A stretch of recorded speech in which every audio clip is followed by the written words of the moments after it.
കഴിഞ്ഞ ദിവസം നമ്മുടെ മൂവാറ്റുപുഴ MLA ആയിട്ടുള്ള മാത്യു കുഴൽനാടൻ വന്ന് ഒരു ബോംബ് പൊട്ടിച്ചു.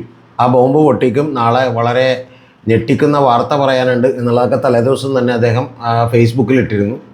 അപ്പോൾ പ്രചരണത്തിൻ്റെ ഏറ്റവും അവസാന ഘട്ടമാണ് എന്ന് നമുക്കറിയാം. അവസാന ദിനമായിരുന്നു ഇന്നലെ. ഇന്നിപ്പോൾ നിശബ്ദ പ്രചരണമാണ്. അപ്പോൾ അതുകൊണ്ട് ആ സമയത്ത് ഈ വയനാട് ഫണ്ടൊക്കെ ചർച്ചയാക്കാതിരിക്കാൻ വേണ്ടിയിട്ടുള്ള എന്തെങ്കിലും ഒരു പൂഴിക്കടകൻ തന്ത്രം പ്രയോഗിക്കും. അതായത് പൂഴിക്കടകൻ എന്ന് പറഞ്ഞാൽ പൂഴിയെടുത്ത ആളുകളിലൊക്കെ മണ്ണിലിട്ടിട്ട് കണ്ണിലൊക്കെ ഇട്ടിട്ടുള്ള എന്തെങ്കിലും തന്ത്രം പ്രയോഗിക്കുമെന്നുള്ളത് ഞാൻ വിചാരിച്ചിരുന്നതാണ്. അപ്പോൾ മാത്യു കുഴൽനാടൻ്റെ ഈ ഫേസ്ബുക്ക് ഞാൻ കണ്ടിരുന്നു. അപ്പോൾ എന്തായിരിക്കും, എന്ത് അബദ്ധമായിരിക്കും ഇയാൾ പറയാൻ പോവുക എന്നുള്ളതാണ് ഞാൻ വിചാരിച്ചത്. കാരണം പുള്ളി ഇതിനു മുമ്പ് പറഞ്ഞിട്ടുള്ള പല ആരോപണങ്ങളൊക്കെ തന്നെ പാളിപ്പോയിട്ടുണ്ട്. ഏറ്റവും ഒടുവിൽ അദ്ദേഹം GST അടച്ചാൽ പ്രശ്നം തീരും എന്ന് പറഞ്ഞ് വീണയെ രക്ഷിച്ചത് പുള്ളിയാണ്. കൂടാതെ പുള്ളിയുടെ കയ്യിലെ കാശ് കൊടുത്ത് കോടതിയിൽ പോയിട്ട് വീണയ്ക്ക് അനുകൂലമായിട്ടൊരു വിധി മേടിച്ചിട്ട് വീണ വിജയൻ അനുകൂലമായിട്ടുള്ള ഒരു വിധി മേടിച്ചു കൊടുത്തത് പുള്ളിയാണ്. അങ്ങനെ പല അഭ്യാസങ്ങളും കാണിച്ചിട്ടുണ്ട്. പിന്നെ നിരവധി കേസുകൾ പോയിട്ട് ഈ കേസുകളെക്കുറിച്ച് ഇനി ഇവിടെ നിന്ന് മിണ്ടിയാൽ 10 ലക്ഷം രൂപ ഫൈൻ ഈടാക്കും, അതുകൊണ്ട് വാവത്തി ഓടിക്കൂ എന്ന് പറഞ്ഞ് കോടതിയിൽ നിന്ന് പറഞ്ഞു വിട്ട ഒരാളാണ് അദ്ദേഹം. സ്വന്തമായിട്ട് വക്കീൽ ഓഫീസ് ഉള്ളതാണ് എന്നാണ് പറയുന്നത്. അപ്പോൾ അതിൽ പ്രിയപ്പെട്ട സ്വരാജ് കഴിഞ്ഞ ദിവസം ചോദിക്കുന്നുണ്ട്, പിന്നെ ബാക്കിയുള്ള അഡ്വക്കേറ്റ്മാർക്കൊക്കെ വക്കീൽ ഓഫീസ് അല്ലാതെ പച്ചക്കറിക്കടയാണോ ഉള്ളത് എന്ന് ചോദിക്കുന്നുണ്ട്.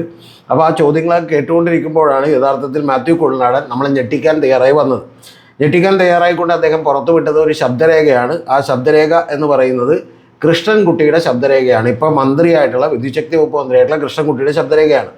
ആ കൃഷ്ണൻകുട്ടിയുടെ ശബ്ദരേഖ കൃഷ്ണൻകുട്ടിയുടേതല്ല എന്നൊക്കെ പറഞ്ഞു. പക്ഷേ ഞാനത് വിശ്വസിക്കുന്നില്ല. ഞാൻ വിചാരിക്കുന്നത് അത് കൃഷ്ണൻകുട്ടിയുടെ തന്നെയായിരിക്കും. കൃഷ്ണൻകുട്ടി AI ആകാം എന്നൊക്കെ പറഞ്ഞിരുന്നു. AI ആകാം എന്നൊക്കെ പറഞ്ഞെങ്കിൽ അത് കൃഷ്ണൻകുട്ടിയുടെ ശബ്ദരേഖയാണ്. അതിൽ പറയുന്ന 3 കാര്യങ്ങളെന്ന് പറയുന്നത്, ഒന്ന്, ഈ കഴിഞ്ഞ 2018 പ്രളയമുണ്ടായത് നമ്മൾ കൃത്യമായിട്ട് ഡാമിൻ്റെ ഷട്ടറുകൾ തുറക്കാത്തത് കൊണ്ടാണ് എന്നുള്ളതാണ് പറയുന്നത്.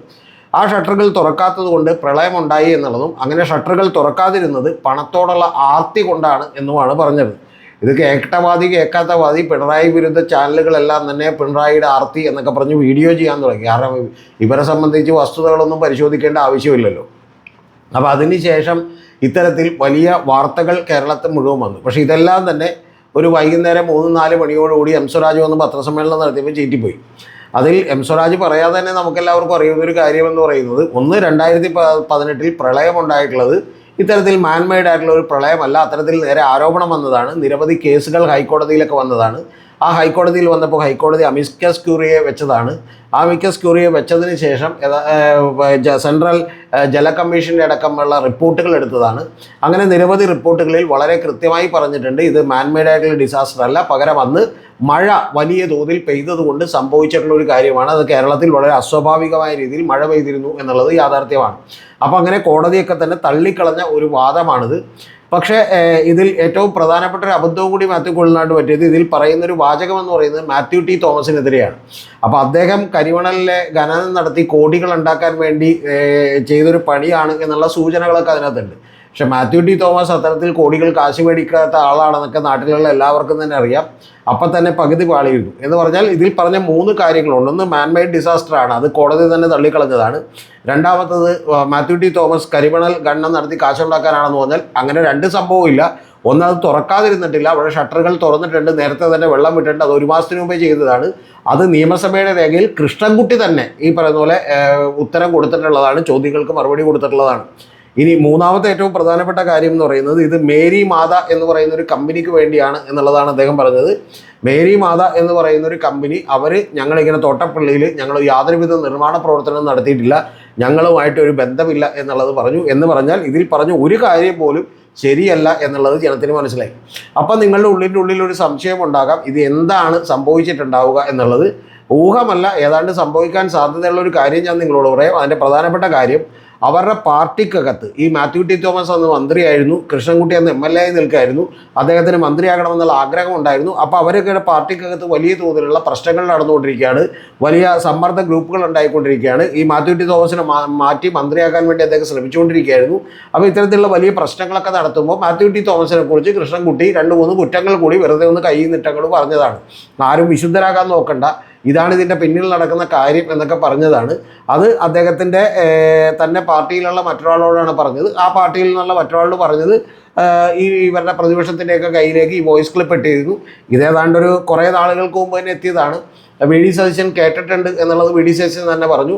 അപ്പോൾ പക്ഷേ ആ ക്ലിപ്പ് ഇങ്ങോട്ട് കയ്യിലേക്ക് കിട്ടില്ല, അതുകൊണ്ടാണ് പറയാതിരുന്നത് എന്നാണ് പറഞ്ഞത്. ഈ ക്ലിപ്പ് കിട്ടിയത് ശരിക്കും പറഞ്ഞിട്ടുണ്ടെങ്കിൽ മാത്യു കുഴൽനാടന് കിട്ടിയത് കൃത്യമായി പറഞ്ഞിട്ടുണ്ടെങ്കിൽ 7-ാം തീയതിയാണ് ശബ്ദമുള്ള പ്രചരണം അവസാനിക്കുന്നത്. ആ 7-ാം തീയതി രാവിലെ, അതായത് 6-ാം തീയതി ഇദ്ദേഹത്തിന് കിട്ടി, 7-ാം തീയതി പറഞ്ഞു എന്നുള്ളതാണ്. അതിൽ സ്മൃതി പരുത്തിക്കാട് ഒരു ചോദ്യം ചോദിക്കുന്നുണ്ട് മാത്യു കുഴൽനാടനോട് ചാനൽ ചർച്ചയിൽ, എന്നാണ് ഇത് കിട്ടിയെന്ന് ചോദിക്കുന്നുണ്ട്. അപ്പോൾ ഉടനെ തന്നെ മാത്യു കുഴൽനാടൻ പറയുന്നത് അതിൽ വലിയ പ്രസക്തിയൊന്നുമില്ല എന്നുള്ളതാണ്. എന്ന് പറഞ്ഞാൽ മാസങ്ങൾക്ക് മുമ്പ് തന്നെ കിട്ടിയതാണ്. പക്ഷേ ഇത് കൃത്യമായി പൊട്ടിക്കാനായിട്ട് ഒരൊറ്റ ദിവസം കറക്റ്റ് ഉണ്ടാകാൻ പാടുള്ളൂ. അന്ന് വൈകുന്നേരം 5 മണിയാകുമ്പോൾ നിശബ്ദ പ്രചരണം തുടങ്ങണം. അങ്ങനെ 6 മണിക്ക് തുടങ്ങണം. അങ്ങനെ 6 മണിക്ക് തുടങ്ങിയാൽ ഇത് യഥാർത്ഥത്തിൽ ഒരു പുകമറ സൃഷ്ടിക്കാനും ദൈവമേ ഞങ്ങളെ കൊല്ലാൻ വേണ്ടി ഒരു ഗവൺമെൻറ് തന്നെ ഒരു പ്രളയം പോലും സൃഷ്ടിച്ചോ എന്ന് ചിന്തിക്കാനും ഒക്കെ സാധിക്കും എന്നുള്ളതാണ് വാസ്തവം. പക്ഷെ അതൊക്കെ അടപടലം പൊളിഞ്ഞു പോയി. മാത്യു കുഴൽനാടനും അതുപോലെ കോൺഗ്രസും ഒക്കെ കണ്ടം വഴി ഓടി. കാരണം ഇതിൻ്റെ ഏറ്റവും ഒടുവിൽ ഇന്നലെ രാത്രിയിലെ ന്യൂസ് അവറിൽ വന്ന് സ്മൃതി പരുത്തിക്കാട് ചോദിക്കുമ്പോൾ ഇതിന് അന്വേഷണം വേണ്ടെന്നൊക്കെ ചോദിക്കുമ്പോൾ വളരെ സാമട്ടിലിരുന്ന് നമ്മുടെ പ്രിയപ്പെട്ട മാത്യു കുഴൽനാടൻ പറയുന്നത് അന്വേഷിക്കല്ല, അതിപ്പോൾ ഞാനൊരു കാര്യം പറഞ്ഞതല്ലേ ഉള്ളൂ, അല്ലാതെ അതിന് വലിയ പുള്ളിക്ക് ഒന്നിനും ഒരു താല്പര്യമില്ല. നിങ്ങൾക്ക് അന്വേഷിക്കണമെങ്കിൽ അന്വേഷിക്കുക, ഇല്ലെങ്കിൽ ഇല്ല എന്നുള്ളതാണ് പുള്ളി പറയുന്നത്. എന്ന് പറഞ്ഞാൽ കേരളം മുഴുവൻ ഒരാളൊരു പ്രളയം സൃഷ്ടിച്ച് ഒഴുകിക്കൊണ്ടുപോകാൻ ശ്രമിച്ചാണെങ്കിൽ എത്ര വലിയ ഗൗരവമുള്ള ആരോപണമാണ്. പക്ഷെ പുള്ളി അത് വളരെ ലളിതമായിട്ട് എടുത്തങ്ങോട്ട് പറഞ്ഞേക്കാണ്. എന്ന് പറഞ്ഞിട്ടുണ്ടെങ്കിൽ ഈ വയനാട് ഫണ്ട് മുക്കിയതുമായി ബന്ധപ്പെട്ടിട്ടുള്ള വാർത്തകളിൽ നിന്ന് തൽക്കാലം രക്ഷപ്പെടാനായിട്ട് ഒരു പൂഴിക്കിടകൻ പ്രയോഗിക്കുന്നതാണ് കണ്ടത്. പക്ഷേ ആരുടെയും കണ്ണിൽ മണ്ണ് വീണില്ല എന്നുള്ളതാണ് പ്രിയപ്പെട്ട മാത്യു കുഴൽനാടനോട് എനിക്ക് പറയാനുള്ളത്. പ്ലസ് ഇതിൻ്റെ ഡാമേജ് അദ്ദേഹത്തിൻ്റെ മണ്ഡലത്തിൽ കൂടി ഉണ്ടാവും. അതാണ് നെറ്റ് റിസൾട്ട് എന്ന് പറയുന്നത്.